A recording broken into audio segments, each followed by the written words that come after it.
Эми намазга келген кезим эле. Жүрөгүм исламга ачылгандан кийин диндар кызга үйлөнүү каалоосу пайда болду. Бир кызга жуучу жөнөттүм. Күбөлөрдүн катышуусунда жолуктук. Курандан канча пара билесиз деп сурап калды.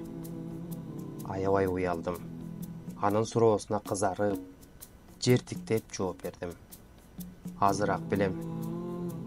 Канча сүрө билесиз? 6-7 сүрө. Мен да 10-12 билем. Аятул Курсуни билесизби? Ооба. Кыжаалат болбоңуз. Мен дагы Куранды билбеймин. Мүлк сүрөсүн билесизби? Жок. Мен жакында үйрөнө баштадым.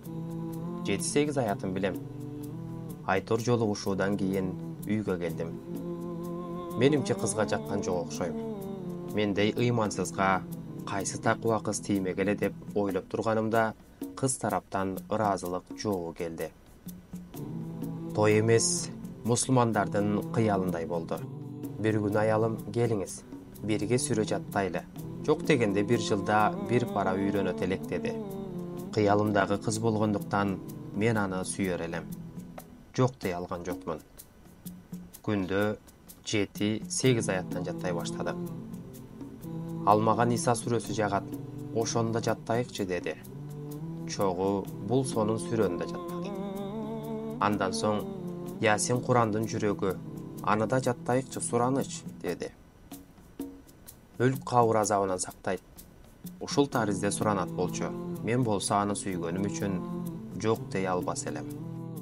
Арадан 3 жыл өтүп, каарада болуп калыпмын. Аялым да жаттап калыптыр. Эрке аялым эми Имам Бухаринин Сахих Бухарисин жаттоону өтүндү. Канааттануу менен ыраазы болдум. Ар күнү 1-2 хадистен жаттай баштадык. Бир күнү шек аралаш кайнатамдыкына бардым. Ал кишиден кызыңыздын илими кандай эле дедим. Кызым Куранды жатка билет. Сахих Бухарини да жаттаган. Мына тастыктоочу сертификаттары, жеңген дипломдору да бар. Өзү үйдө үйрөнгөн, эч жерден окуган эмес деп калды. Үйгө келип аялымдан эмнеге ушунча убакыт менден жашырганын сурадым.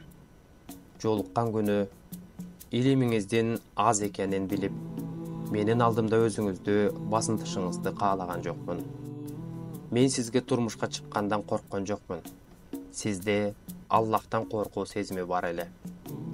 Аллах мен себептүү сизге Куранды үйрөттү. Мен мындан бактылуумун. Мына, бир заматта күчтүү илим ээси болдуңуз. Эми үй бүлөбүздө өзүңүз фатва чыгарып жатасыз. Мен болсо аялыңызмын. Сизди күчтүү, такыбалыкка жеткирүү менин милдетим.